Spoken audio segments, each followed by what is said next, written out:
Welcome back. I was just listening to yesterday's episode. Can I call it yesterday? I guess it's really a lot of yesterdays ago. In fact, I think it's 538 days. That's 18 months since the last episode, which I believe is called Challenges in Growth. I listened to it earlier today because one of the managers for Made Up Mind sent one of the key takeaways from that episode when she was listening to it. And so I wanted to check in on that before I sat down to record the very next episode of the Think on These Things podcast. I mean, 18 months is kind of a long time, right? Like, some of us have fallen in love, some of us have switched career paths, some of us have gotten out of unhealthy relationships. Some of us have done all the above. And I don't know about you, but some of us have mastered a new language. I don't know. That might not be you. It's also not me. Um, I haven't done a Spanish lesson in 743 days. I know that by heart because I keep checking every single day. And I'm like, well, it's not going to happen today. Probably not going to happen tomorrow, but maybe it'll happen soon, right? I have been very busy though. The last 18 months, thank God, have been so good. So many things I've been able to accomplish. I can't share them all. I will share a few of them though. In May, Made Up Mind, we celebrated 2 years in the month of May of being in existence. And so, if you don't know what Made Up Mind is, it's a mental wellness platform. There's a ton of media. It's where we house the Think on These Things podcast and all of our recaps. Although I do post some of those recaps on my Medium and on social media as well.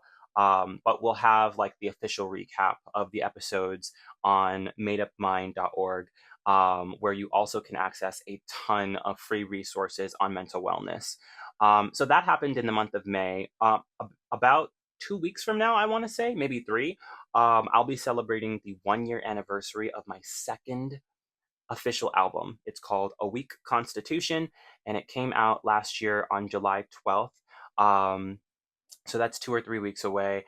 And around this time last year, we did a listening party in Williamsburg, and it was really something to see. I was really, really grateful for all the people who supported me throughout that process and all the people who streamed the album since it came out. So shout out to those folks. And one more thing. There was one more thing I really wanted to say. Oh, this book. Oh my goodness. The Book of Positive Affirmations. So we have the 2025 edition. It's a new design for the cover and a couple of new things that are happening on the inside that I won't really talk too much about. You gotta buy the book in order to get that information. So let me put this back before it gets messed up. Remember the old book? For anyone who's been here before, remember the old book? The torn and tattered one. It's not even in arm's reach. So no idea where that book is, but we have a new one. We have a new one that you can see. We'll just kind of pull that into frame a little bit so you can see it for this whole episode. I'm actually going to shift this over a little bit because anyway, a lot has gone on. I have a lot of notes so that I don't get off too far off track because you know how I love to carry a thought. Anyway, for those of you who are new, tuning in for the very first time, my name is Kairu. I'm an American artist, author, entrepreneur. I'm the founder of Kairuniverse, a creative enterprise that houses platforms in business and finance, in education, in mental wellness, and in the arts. And so there's a lot of stuff that we get to create all the time. And we have a really, really beautiful, intelligent, and dedicated team of creatives who help us. And I don't like to call people creatives, I like to call them creators. I was like mixing up my words there for a second. Anyway, my point is, I feel truly blessed to be surrounded by a community of people who love to create value and love to help others and make a difference in the world. And that's what I've been able to do. And today I'm really honored, I'm grateful, I'm humbled to be returning as the host of the Think on These Things podcast here on YouTube, on Spotify, on social media, wherever you get your podcasts. Subscribe, like, follow, click that, smash that button. Anyway, there's a lot that's going to be happening. and I'm excited. So why don't we get into it?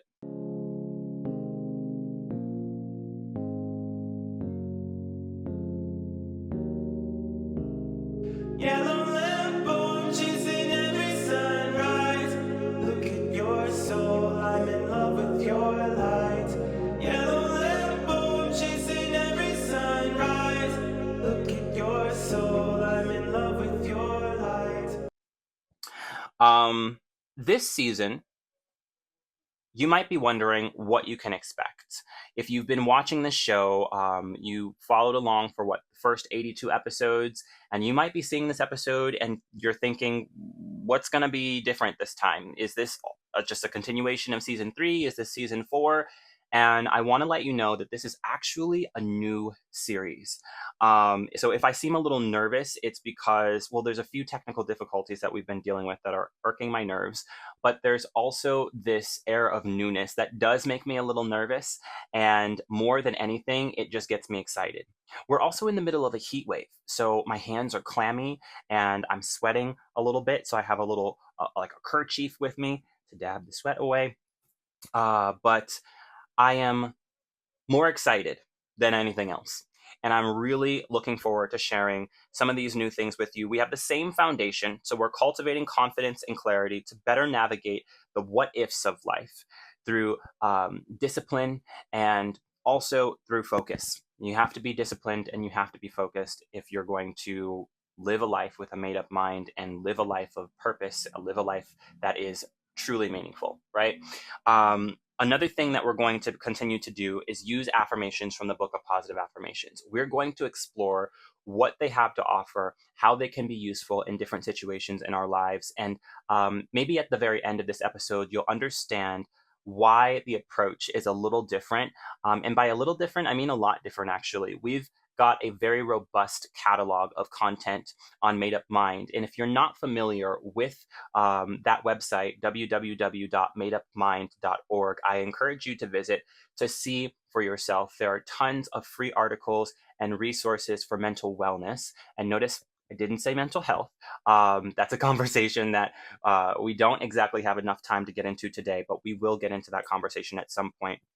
But I think that there's a lot to be said about us finding space to leverage clarity and confidence to lead a more meaningful, a more purpose driven life.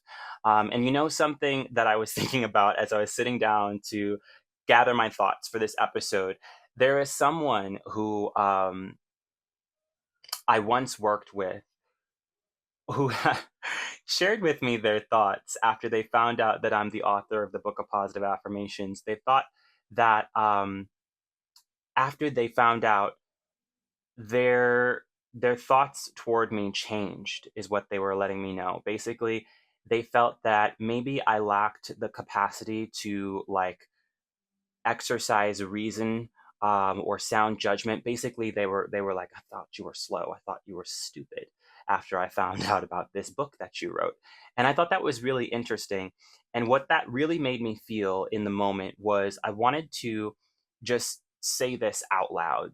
Um, Never let someone's ill-informed perspective dictate your reality. You are so much more powerful than that.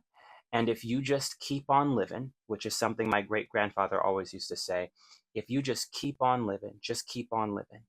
And you'll be able to see that in time, you'll be confident enough to create whatever reality you want.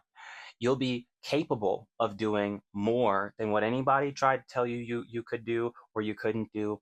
They do not own you and they cannot dictate your future. Only you can do that. And honestly, if you stop the episode right here, that's probably all you need. I would love for you to stay for the whole episode. I'm sure we're going to get into some really cool things. But nothing that is more than what I just said is going to be learned through this series or any series that's worth your time. To be completely honest, you have the power, you hold the keys, you hold all the potential. So just keep on living. Go for it. Back to my notes. Lovely, right? We're already getting into it. We're still going to use the Book of Affirmations, the Book of Positive Affirmations. We're using the same core values, but a slightly different approach. So I talked about how we've been around for 2 years and how we have a really great, robust set of content on our website. And then I also wanted to use this series to just highlight topics that have been really important to our readers, because I feel that there are some things that are coming up as popular articles or topics of interest that not just would resonate with our readers, but would also resonate with our listener base. I find it really encouraging that after a year and a half, people are still listening to the podcast, following the podcast, downloading the episodes that were shot or recorded a year and a half, well, more than a year, because the last episode was a year and a half ago. So a year and a half to 2 and 2.5 years ago, I sat down and recorded these episodes in my director's chair. Ain't got the director's chair no more. We're sitting at the desk. Anyway, I really appreciate every single person who has tuned into this series, who has shared it with their loved ones, who has used it to better themselves, taking notes, following along, joining in on the conversation. People have been asking for new episodes of the Think on These Things podcast, but I haven't sat down to do it until now because, well, at first it wasn't time. And then I thought it was time, but I also couldn't figure out like how to make it happen, to be completely honest, which we do not have time to dive into today. But at some point, I'd like to tell you about the journey that brought me back to this moment where I'm able to sit down and do the show once again. But for now, I want to talk about today's topic. Over the last month, we've been observing our user trends, and we've noticed that there are three topics that stood out among the rest. That would be loneliness, depression, and estrangement. The most popular among these was estrangement, and not just any kind, but a specific type: parent child estrangement. I'm going to read something from our website. It's an article titled Fractured Bonds: Exploring the Causes and Consequences of Parent Child Estrangement. Now, I'm not going to read the whole thing. I'm going to read a couple of paragraphs from this article that we published back in November. It has been the most popular read of all of the articles on our website for over the last month. So I figured it might be something worth exploring in our first episode. All right, let's go.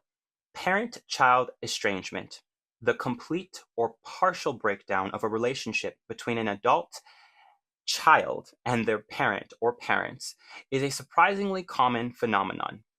While estimates vary, studies suggest that anywhere from 4% to 20% of adults experience estrangement from a parent at some point in their lives. This emotional rift can leave lasting scars on both parties. The roots of estrangement often lie in unresolved issues from childhood. Emotional neglect, a form of abuse where a parent fails to provide emotional support and validation, can leave children feeling emotionally distant. Unhealed trauma from past events such as abuse or neglect can also create a barrier to healthy communication. Additionally, conflicting values, particularly on issues like religion or lifestyle choices, can drive a wedge between parents and their adult children. Finally, controlling parental behavior where parents make excessive demands or try to dictate their child's life can lead to resentment and ultimately estrangement. How many of us have been here before? How many of us can identify with some of the things that were listed here? Now, I told you it's a heat wave, so don't be looking at me any type of way when I am taking care of myself. I love myself. I'm not going to stop because you're here. Anyway, this is a serious topic, and a lot of people shy away from this topic because it's so big. It's so challenging to grasp or to articulate, and it's also very delicate. I know so many people who've gone through some level of parent-child estrangement, whether they are the child or they are the parent. And I can say no two situations have ever been the same, but all of them have been very big and very delicate. So there are challenging situations, and sometimes they come up, and we've got to figure out what we're going to do about them. And you know something else? It isn't always a parent. Sometimes it's an aunt or an uncle. Sometimes it's a family friend or some other elderly or authoritative figure from our childhood life, from the village that raised us. Myself, I'm from a small town, so I left town as a child, and there are some people I haven't spoken to in a very long time. And it's not because I don't love them or I dislike them. It's more so, more than anything, it's because what they had to offer me, I couldn't carry. Let me talk a little bit more about that in a moment. Sometimes we get really enamored. We talk about sensationalizing this idea of unpacking everything. I gotta unpack this unhealed trauma. I gotta unpack this burden. I gotta unpack what she said to me. I gotta unpack what he did to me. And I was wondering, of course, unpacking is really important, right? It's really helpful and it's an essential part of our journeys. But what if we just would resolve to teach ourselves and our loved ones about how to more mindfully observe the world in which we live, to observe unhealthy relationships or the signs of unhealthy relationships, or how to observe, understand, and manage or better navigate unhealthy behavior patterns, whether they are patterns that we ourselves are perpetuating or patterns that we are seeing in others that might affect us if we do not do something about it, right? Not that we have to go and dictate someone else's life, but that we have the relationship management skills, the social awareness and the relationship management skills to understand the dynamics of the relationships that we're participating in and how unhealthy behavioral patterns may affect us, especially if we choose to be in close proximity with the person who's performing those unhealthy behavioral patterns. Um, I gotta stick with my notes because if I don't, I'll get excited and I'll go too far. I'm excited, but I want to stay on track. So I think, like I said, unpacking is really important, but I think it's also really helpful for us to take a moment to think about how powerful it is to be more mindfully observant, to be more present with what's happening.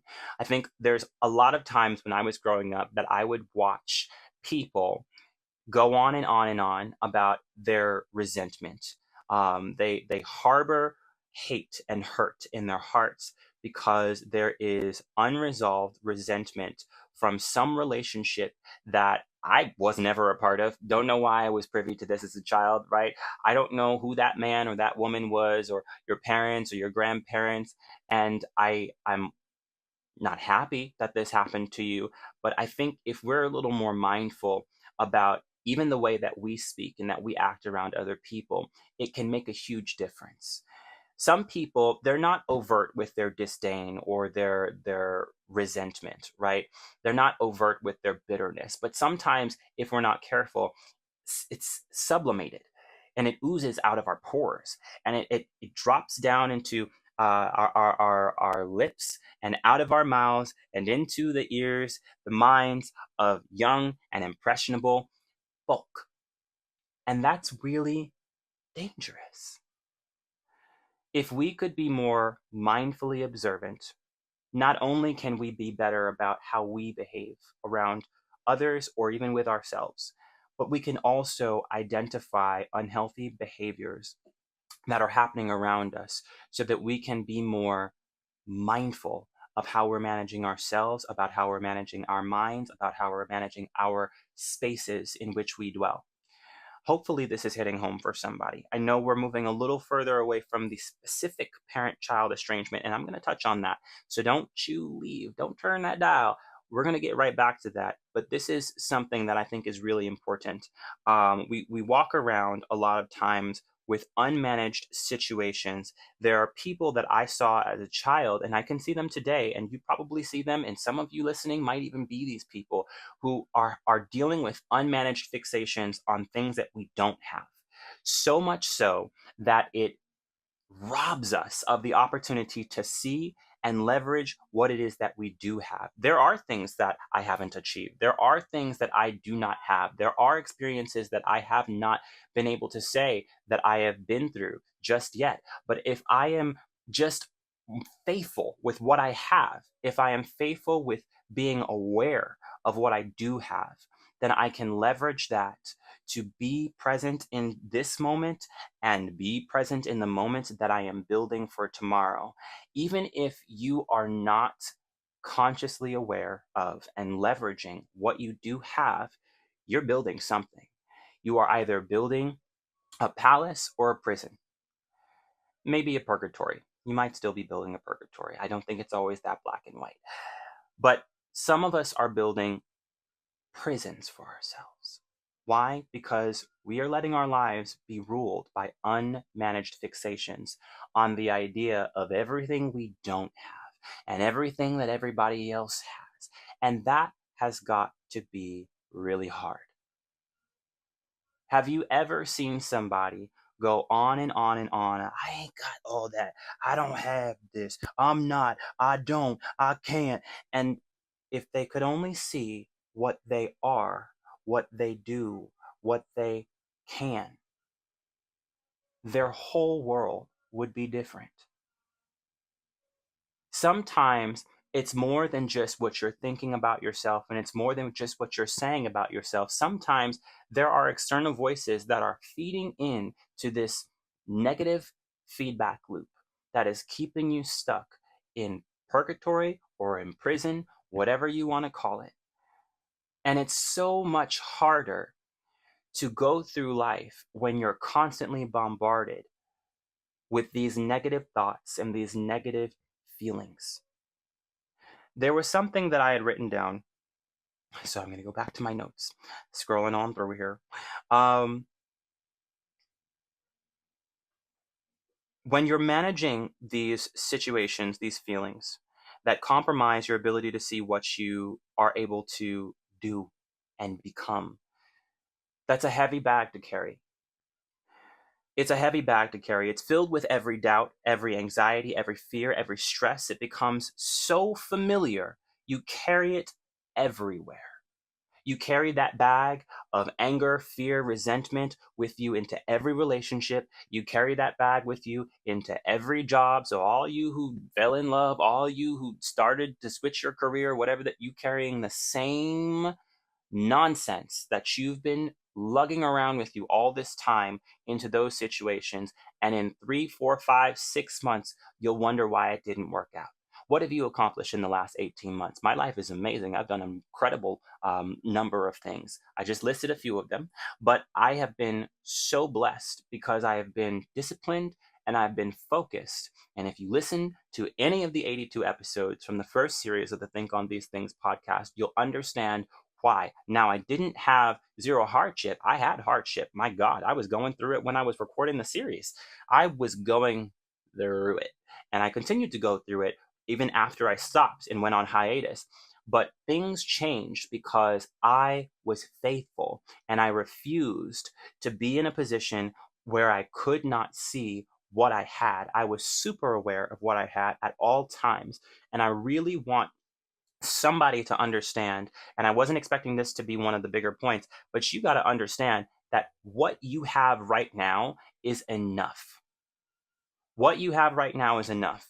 Even if it doesn't feel like much of anything, even if you're making $0 a day or a week or a month, even if you have none but one good person in your corner, even if you're feeling alone 9 days out of 10, what you have right now is enough for you to take the next step into your future.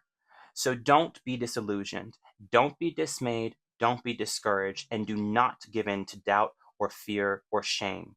They are not going to help you make it out of this. They're not going to help you make it into tomorrow. So I really want to encourage you to understand and believe that you are capable and that you have everything that you need right now to take the next step.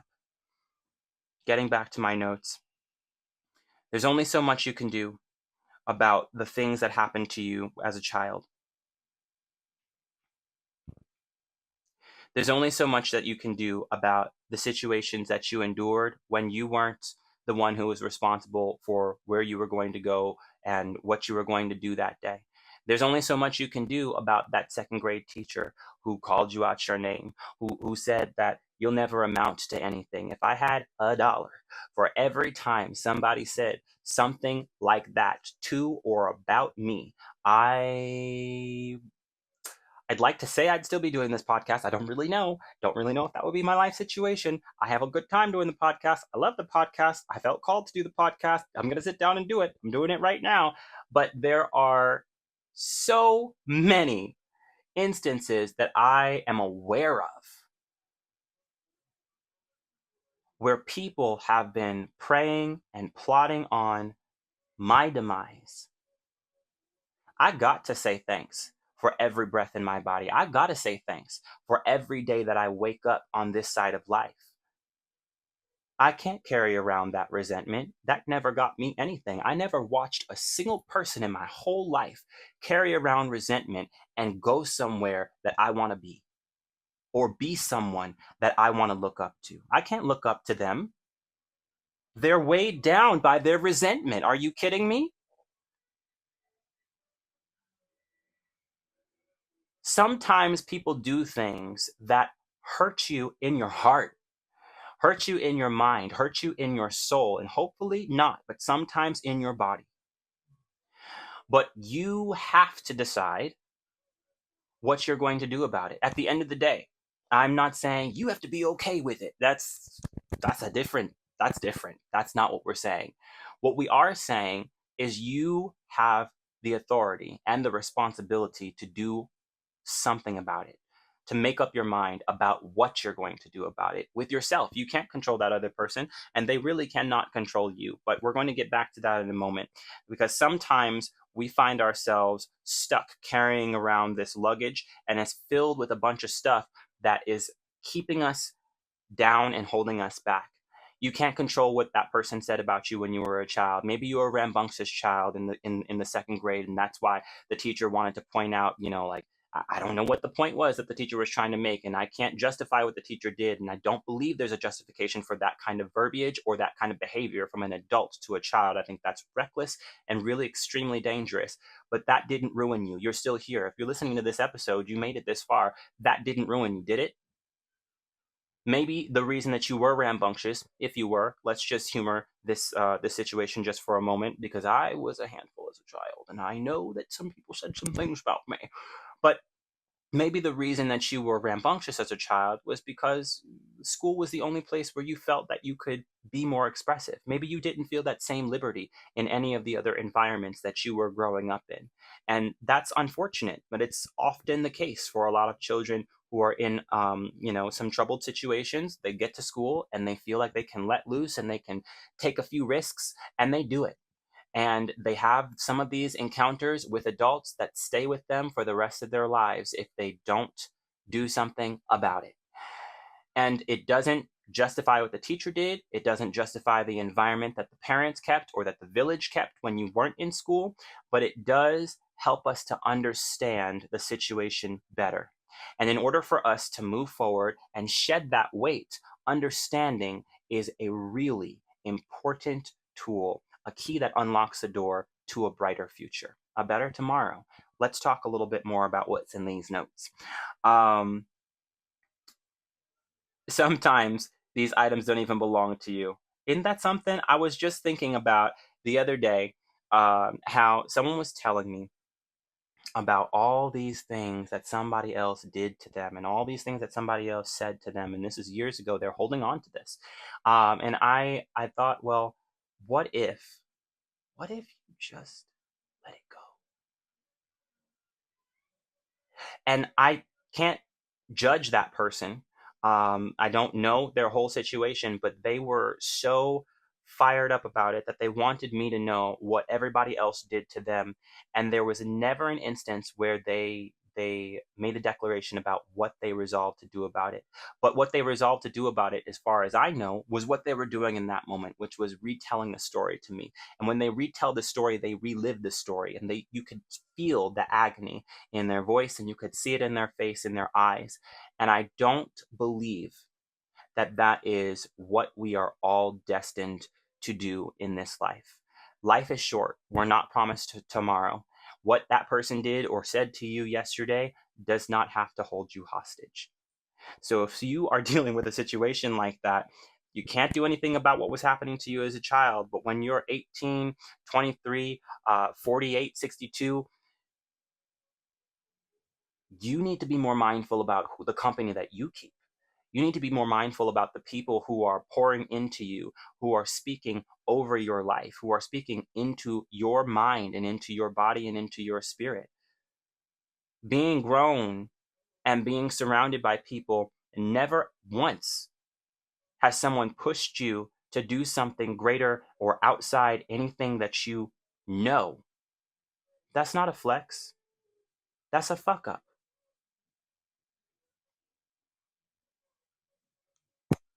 Let me get back to my notes. You know what people said to me when they found out I was moving to the big city? As a little kid, I wasn't a little kid when they found out I was moving to the city, but as a kid, I knew I decided at some point that I was going to live in the Big Apple and nothing was going to stop me. And no one really, they paid me any mind when I was a kid at that age. But as I got older, as I got into high school and I started to share this, and it was clear that I was serious about this, people were not on board. And I have never, ever, ever seen so many people gather in chorus or in unison to agree in hopes that I would fail. Vocally, they would say that to and around and behind my back. And I thought that was so interesting. I thought, well, aren't there any people of faith around? And I'm not talking about religion, but especially people who are really, aren't there people of faith in this community, in this village? Don't you believe that there's greater outside of these four walls, that there's something that uh, we can aspire to that is greater than what we have seen at present? I thought that was remarkable. I didn't hold on to any of it. You see, I left. And it's been a long time, and I'm grateful for that decision every single day of my life. But I wonder, what will it take to ignite faith and hope in people's hearts and in people's minds? I can't help someone who doesn't want to be helped, but I do wonder. I do wonder. I do wonder. I thought this was very interesting because these were the people that I grew up with, and they were hoping that I would fail. I thought these people were supposed to have my back. These are people who told me that I could trust them. These are people who made promises to me. And that's, people go through experiences like that and they're like, I never trust nobody again. Tell me a promise. And that's how I know that I can't trust you, all that stuff. Uh, because they've been burned, because they've been hurt, because they've been tried before, right? But I always just thought it was fascinating that there was such a glaring lack of hope. And this wasn't everybody. Obviously, there are some great people. I guess it's not that obvious. I don't know how obvious it is to you. But there were some great people who did encourage me, whether they could support me materially, yeah, or not. They did want me to know that they wished me well.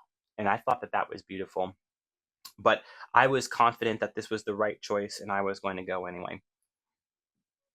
And it's not a class thing either. I noticed that sometimes I'll tell a story about that time of my life, and people will think, well, you had to get away from all them broke people or whatever the case may be. And that's not really, I mean, it's like I guess like a fun, punchy thing to say, but that's not really what it is. Remember that guy that I told you about earlier? Um, what I was about to say his name, Lord Jesus. This man who told me that after he found out I wrote this book, the Book of Positive Affirmations, he thought I was a nut. I thought that was really weird. And I was like, why would you say that? And also, why would you think that? That's crazy. Because this was one of the first millionaires that I had met or worked with. But he was adamant. He was really set on sharing these thoughts with me. And I appreciate the fact that he felt like it was appropriate or necessary to share these thoughts with me or to have these thoughts in the first place. And it's not like he was an aspiring millionaire. He wasn't millionaire in the past tense. Like he is a millionaire. He's rich and he will die a millionaire. But do you know how many millionaires I've been in relationship with since then and I've worked with to this day? That's not what it's about. What it's about is the company that you keep, the things that you are being fed, the people who are in your circle who are speaking either life or death over you. There is power in the words that we say. Our words have meanings. That's why it's important to weigh the intent of the words and actions. And that's not one of the affirmations that I set aside for today, but it's important to weigh the intent of our words before we speak them. It's important to be mindful of our intention before we act in a way that could impact ourselves or others. That's really important. But let me get back to my notes. It's important that you know that you are responsible. You're responsible for who you become. No one else. Not that millionaire, not your parents, not your friends, just you. You're responsible for who you become. That is going to be on you and you alone. So you can't look to the left and look to the right just because you decided to carry what that person said about you, just because you decided to carry what that person did to you. I know it hurt. I know it's heavy, and I'm not taking that lightly. I don't want to minimize that at all. What I do want to magnify and place our focus on is the power that lives within you. This is something that kind of brings it home for me because I read through this article and I thought to myself, about all of the situations that are happening in my life or that have happened in my life that are relevant to this story. It's not just about parents and children. There are so many relationships that happen in our lives. It is about parents and children, which is a lot of people's situation, but it also touches on a broader spectrum of issues that I think are worth the note. That it's not just about wanting the parent that somebody else had. There's such a social construct about what a parent should be. And that's not always aligned with what your parents were or who your parents are or who your parents are willing to be. Um, so, more than just a longing for a parent that somebody else had, because oftentimes that's what we kind of communicate. And that's not necessarily what the heart wants or what the soul needs. Instead of longing for that parent that somebody else had, you might be longing for the confidence and the courage that you've not been able to muster. And you can retort that, oh, it was never modeled for me in the home. You're a creator. You are created with the ability to create. Every day, whether you do it consciously or subconsciously, you create the reality that you live in. You create and recreate yourself day in and day out. No matter the level of participation you play, the words that you speak versus the words that others speak in, around, and over and about you. You are responsible. Ew. You're responsible for who you are. There was like drivel. I don't know. It's hot. You'll have to excuse me. You're responsible for who you are and who you become, not your parents. And many of you knew that already. So why would I have spent the last 30 minutes going on about that? I don't need to say the same thing that you've already heard. I needed to tell you something from a different perspective. I needed to share something that shed light, that gave a broader understanding. There's a wise saying from King Solomon, attributed to King Solomon, from the 10th century before Christ. He said that in everything that you get, you need to get an understanding. Understanding is essential in everything, in all things. You need understanding. It is essential. So it's not essential for you to focus on, I got to unpack this, I got to unpack that, I got to unpack. Some of the things that you're carrying don't belong to you. You can't carry around everybody else's hurt, shame, fear, anxiety, anger, depression, and expect to get somewhere in life and to be somebody. Why would I carry that? Why would I carry somebody else's fear? Why would I carry somebody else's shame? Why would I carry somebody else's anxiety? Why would I carry somebody else's unresolved hurt, unresolved trauma? You know how you break the cycle? You know how you break generational curses? You let them go. You put that bag down. Put the bag down.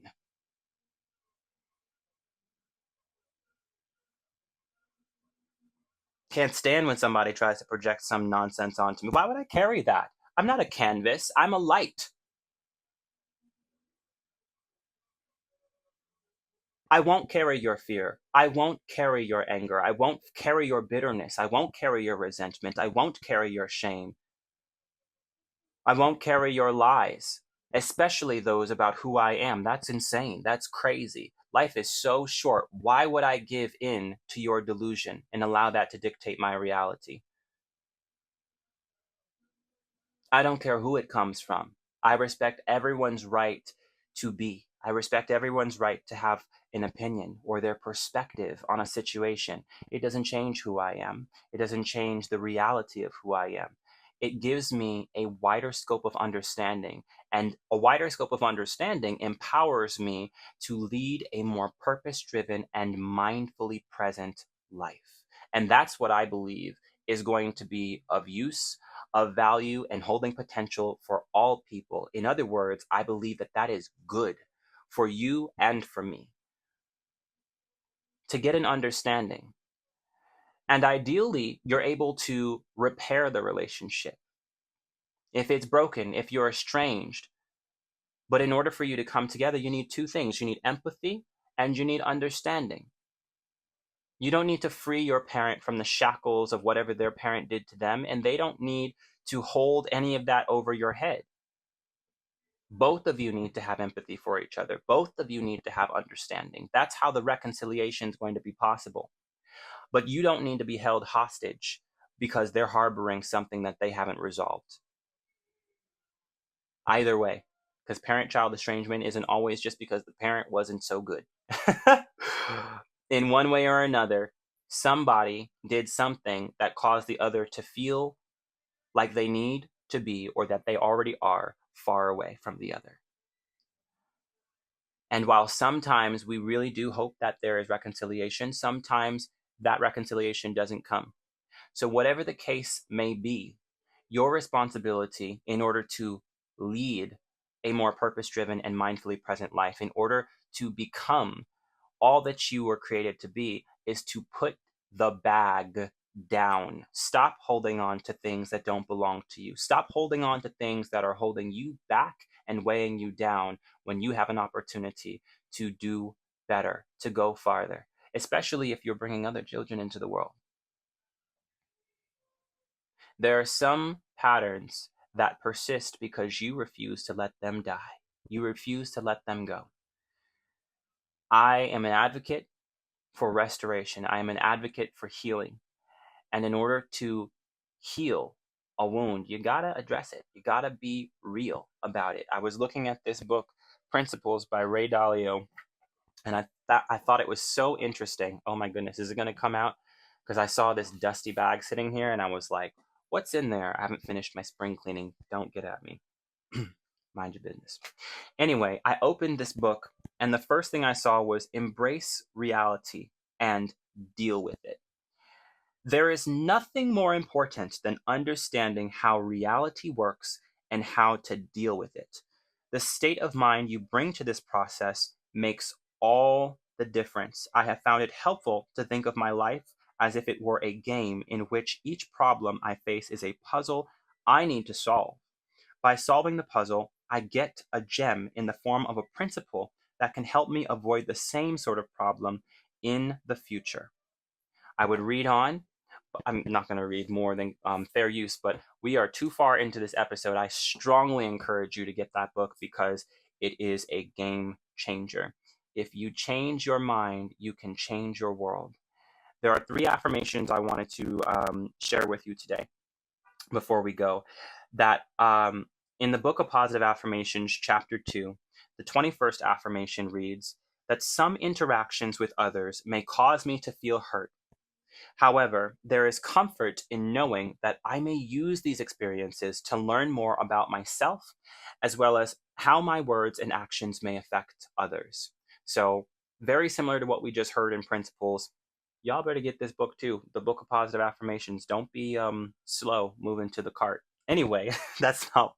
Let me get back to reading the affirmation. So, let me read this one more time. Some interactions with others may cause me to feel hurt. However, there is comfort in knowing that I may use these experiences to learn more about myself, um, as well as how my words and actions may affect others. The 22nd affirmation in this chapter reads simply, every experience carries a potential life lesson.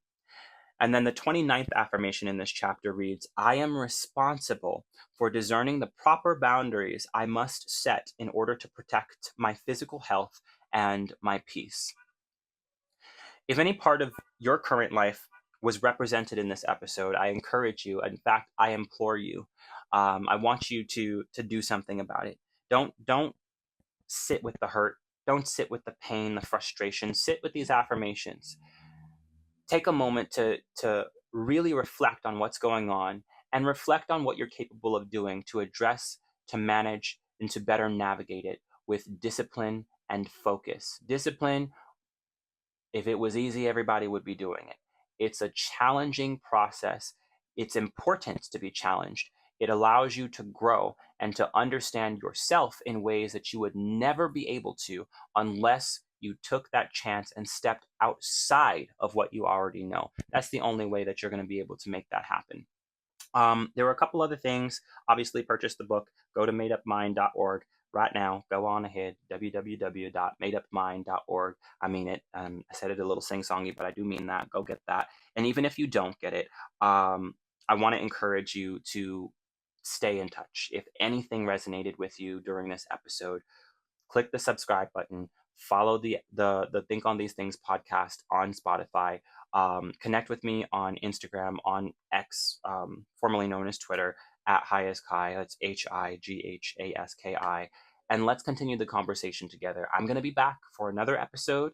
I haven't decided if this is a day by day thing, like every weekday, or if this is maybe a couple or 3 times a week or not. I wanted to kind of sit down with this. I knew this was going to be more than 45 minutes today. So I thought if it was 15 minutes, we could do an episode every day. If it's a little more, I don't know.